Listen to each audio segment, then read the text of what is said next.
नमस्कार। आज हम बीए द्वितीय वर्ष हिंदी साहित्य प्रश्न पत्र प्रथम हिंदी नाटक निबंध एवं स्फुट गद्य विधाय से सुप्रसिद्ध एकांकीकार उपेंद्रनाथ अश्क द्वारा रचित एकांकी जोंक का अध्ययन करेंगे। जोंक एक हास्य व्यंग्य प्रधान एकांकी है जिसमें बिन बुलाए मेहमान से त्रस्त परिवार की व्यथा उकेरी गई है। हम सबके जीवन में कभी न कभी ऐसा मौका आता है जब हम बिन बुलाए मेहमान से परेशान होते हैं। आतिथ्य करने की हमारी सीमा होती है, किंतु शिष्टाचारवश हम उस व्यक्ति को यह भी नहीं कह पाते कि वह वापस चला जाए। इसी उलझन को अश्क ने हास्य व्यंग्य के माध्यम से अभिव्यक्त किया है। मध्यम वर्गीय भोलानाथ 2 कमरों के छोटे से घर में अपनी पत्नी कमला के साथ रहता है। उसकी आर्थिक स्थिति सामान्य है। भोलानाथ और आनंद दोनों मित्र हैं। आनंद ने अभी अभी एमए पास किया है और एक कॉलेज में पढ़ाने लगा है। आजकल वह किसी कॉलेज के प्रिंसिपल से मिलने आया है और अपने मित्र भोलानाथ के यहाँ ठहरा हुआ है। भोलानाथ मैट्रिक तक पढ़ा हुआ था। छात्र जीवन में उसे नाटकों का बड़ा शौक था। खासकर मास्टर रहमत नामक अभिनेता की उन दिनों धूम मची थी और भोलानाथ मास्टर रहमत के जबरदस्त प्रशंसकों में से एक थी। एक दिन भोलानाथ डॉक्टर किशोरी लाल के वहां गया। वही उसकी भेंट बनवारी लाल से हो गई। वहां जब नाटकों का जिक्र छिड़ा तो बनवारी लाल ने मास्टर रहमत की प्रशंसा के पुल बांध दिए। उसने अपने आप को मास्टर रहमत का दाया हाथ बताया। मास्टर रहमत के निजी दोस्त के नाते उनकी एक्टिंग आदि की चर्चा बड़े चाव से की। भोलानाथ ने भी उसकी कुछ बातें सुनी और हाँ हूं कर दिया। बस उस बनवारी से भोलानाथ का इतना ही परिचय था। उस बात को बरसों बीत चुके थे। भोलानाथ की शादी हो गई थी। शादी के तुरंत बाद भोलानाथ इस शहर में नौकरी की तलाश व दौड़ धूप कर रहा था कि रास्ते में अचानक इस बनवारी से भेंट हो गई। भोलानाथ ने महज औपचारिकता का निर्वाह करने के लिए घर पर आने का आग्रह कर दिया। बनवारी चिपकू किस्म का आदमी था। बिहारी लाल के यहाँ जाने में देर होगी कहता हुआ वह तत्काल भोलानाथ के साथ चल पड़ा। भोलानाथ नौकरी के सिलसिले में किसी से महत्वपूर्ण मुलाकात करने जा रहा था, अतः वह जल्दबाजी में था। मगर चिपकू बनवारी खिसकने का नाम नहीं लेता था। बातों बातों में भोलानाथ की पत्नी ने खुद को नुआ शहर का बताया तो उस शातिर बनवारी ने भोलानाथ की पत्नी से तुम तो नुआ शहर की हो, तब तो हमारी बहन हुई कहकर घनिष्ठ संबंध भी जोड़ लिया और आंगन में चारपाई पर लेट गया। उनका घर बहुत छोटा था। वह पति पत्नी के लिए ही काफी असुविधाजनक था। फिर वहां बनवारी की व्यवस्था कैसे हो पाती। मगर बेशर्म बनवारी लाल बेफिक्र होकर पूरे 7 दिनों तक भोलानाथ के यहां अंगद के पाव की तरह जमा रहा। गरीबी में आटा गिला जब गया तो उल्टे भोलानाथ से 5 रुपए उधार लेता गया। आज बरसों बाद बनवारी फिर मेहमान बनकर आ धमका है। पहले जब आया था तो कहता था कि 1 दिन ठहरेगा, किंतु पूरे 7 दिन ठहरा था। अब फिर से बनवारी लाल के आ जाने पर भोलानाथ की चिंता बढ़ गई है। भोलानाथ ने सोचा कि इस समस्या में शायद आनंद कुछ सहायता कर सकेगा। आनंद कुर्सी पर बैठा अखबार पढ़ रहा है। तभी भोलानाथ घबराया हुआ आता है और आनंद को बताता है कि घर में जोंक की तरह खून चूसने वाला एक चिपकू मेहमान आ गया है जो पहले भी उसके घर आ चुका है। बनवारी लाल जब एक बार आ जाता है तो जाने का नाम ही नहीं लेता। इतने में भोलानाथ की पत्नी कमला आ धमकती है। मेहमान उसे तरह तरह को हुक्म देकर तंग कर रहा है और परेशान होकर कमला का पारा जबरदस्त चढ़ गया है। वह जल्लाकर पूछती है कि भोलानाथ उसे साफ साफ पता क्यों नहीं देता। पर मुरव्वत के मारे भोलानाथ और आनंद दोनों यह साहस नहीं कर पाते। भोलानाथ चाहता है कि यह जोंक किसी तरह चली जाए। हमवतनी होने के कारण भोलानाथ बनवारी से खुलकर भी नहीं कहना चाहता कि वह चला जाए। हालांकि शिष्टाचार बनाए रखकर वो कोई ऐसी युक्ति करना चाहता है कि बनवारी लाल तुरंत चला जाए। आनंद उसे निकालने के तरीके सोचता है। खाना बनाने की झंझट से मुक्त होने के लिए आनंद के कहने पर कमला बीमारी का ड्रामा करती है, मगर बनवारी स्वयं बाहर से बहुत सारी लौकियां ले आता है। भोलानाथ बताता है कि कमला को हिस्टीरिया की वजह से दौरा पड़ गया है, अब उसे अस्पताल ले जाना होगा।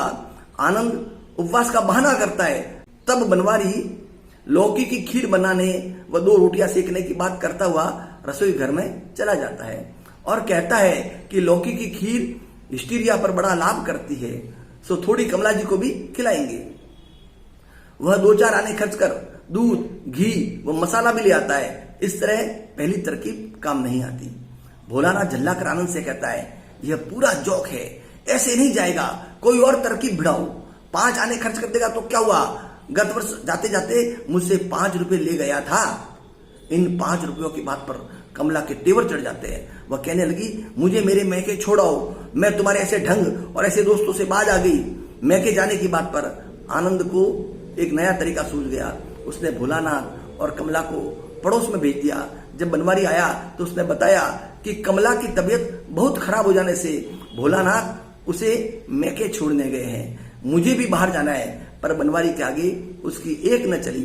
धृष्टता से वह रसोई घर में यह कहता घुस गया, जल्दी आ जाइएगा, गर्म खीर जैसा खाने में मजा नहीं। आनंद मजबूर हो गया। इधर बनवारी ने खीर पकाई और आनंद ने जी भर पेट खाया। जब बनवारी अंदर खा रहा था तब भोलानाथ पड़ोस से आकर कहने लगा, हमें वहां बैठे बैठे घंटा हो चुका है और तुमने अभी तक आवाज नहीं दी। आनंद उसकी रसोई कला के बखान करता हुआ बताने लगा, पर वह एक ही हरामी है, ऐसे नहीं जाएगा। थोड़ी देर बाद बनवारी के पान लेने चले जाने पर उन दोनों ने निश्चय किया कि जब तक वह पान लेकर वापस आए घर के मुख्य द्वार पर ही ताला बंद करके वे चले जाए। पर आनंद ने भरपेट खाया था, अतः उसकी आंखें तंद्री हो रही थी।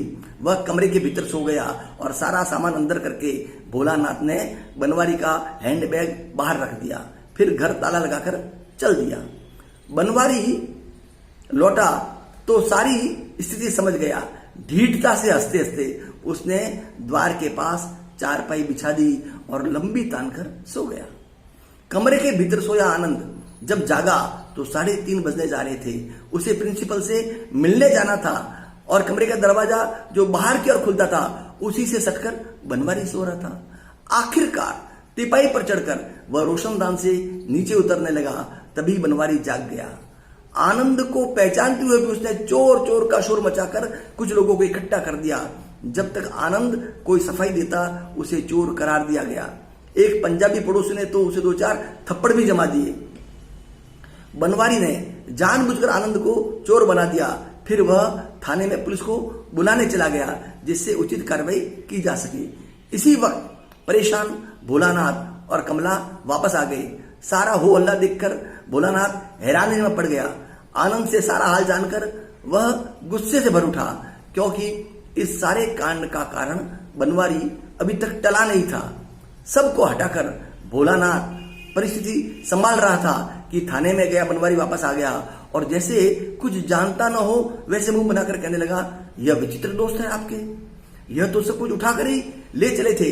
भोलानाथ ने उस पर कोई ध्यान नहीं दिया। कमला की तबीयत का बहाना बनाकर वह गुरुदासपुर जाने की तैयारी करने लगा और आनंद को भी साथ चलने को कहा। गुरुदासपुर में कमला के भाई म्यूनिसिपैलिटी में हेड क्लर्क है। यह सुनकर बनवारी भी उन सभी के साथ जाने को तैयार हो गया। यह कहकर कि यह आपने अच्छी खबर सुनाई, मैं स्वयं परेशान था। वहां म्यूनिसिपल कमेटी में मुझे काम है, गुरुदासपुर में मेरा कोई परिचित नहीं था। अब आप साथ होंगे तो सब कुछ सुगमता से हो जाएगा। और इस तरह उस जोक को निकालने की उनकी कोई कार्यवाही कारगर न हुई। प्रिय छात्रों, एकांकी में कुछ बेहतरीन संवाद पठनीय है। जैसे आनंद बनवारी से मुक्ति का उपाय सोच रहा है और अचानक कहता है, आनंद जैसे तरकीब सूझ गई है, चुटकी बजाकर मैं कहता हूं भाभी तुम यही लिहाफ लेकर चुपचाप लेट जाओ और यदि करा सको तो थोड़ी देर बाद कराती भी जाओ। भोलानाथ से, देखो भाई तुम कह देना कि मुझे भूख नहीं, मैं बहाना कर दूंगा कि जी भारी होने से मैं उपवास से हूं और बस सीढ़ियों से पावों की चाप आती है। आनंद मुड़कर, मैं कहता हूं जल्दी करो, एक एक शब्द पर जोर देकर जल्दी करो, इन्हीं कपड़ों समेत लेट जाओ। कमला वही चारपाई पर लेट जाती है। आनंद अंदर से लिहाफ लाकर उस पर डाल देते हैं। हाथ में 2 लौकियां लिए बनवारी लाल प्रवेश करता है। आगे भी कमला की तबीयत बहुत खराब हो जाने पर भोलानाथ, इलाज उपचार बहुत हुआ कर्नल, फिर बात के रुख को बदलकर, ये तो बीमार पड़ गई है। और जरा हंसकर, लौकिया आप इतनी उठा लाए हैं। फिर आनंद से, क्यों भाई आनंद, तुम तो कहते थे। आनंद, मैं तो आज उपवास से हूं, तबीयत मेरी कुछ भारी है। भोलानाथ, मैं भी खाने के मूड में नहीं। बनवारी लाल मुड़कर रसोई घर की ओर कदम बढ़ाते हुए, लौकी की खीर हिस्टीरिया में बड़ा गुण करती है और मैं पकाता भी अच्छी हूं।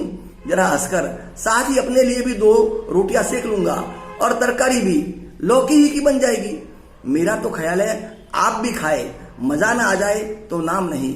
अंदर अंगीठी तो होगी ही, कोयलों की आंच पर लौकी की खीर बनती भी ऐसी है कि क्या कहूं। एकांकी में हर बार आनंद व भोलानाथ द्वारा बनाया गया प्लान अनचाहा मेहमान बनवारी विफल कर देता है। यहां तक कि उनके गुरदासपुर जाने की बात सुनकर भी बनवारी पीछा नहीं छोड़ता। एकांकी का रोचक अंत द्रष्टव्य है। भोलानाथ, अच्छा हटाइए इस मामले को, कमला की तबीयत खराब हो रही है, मैं इसी गाड़ी से उसे गुरदासपुर ले जाऊंगा।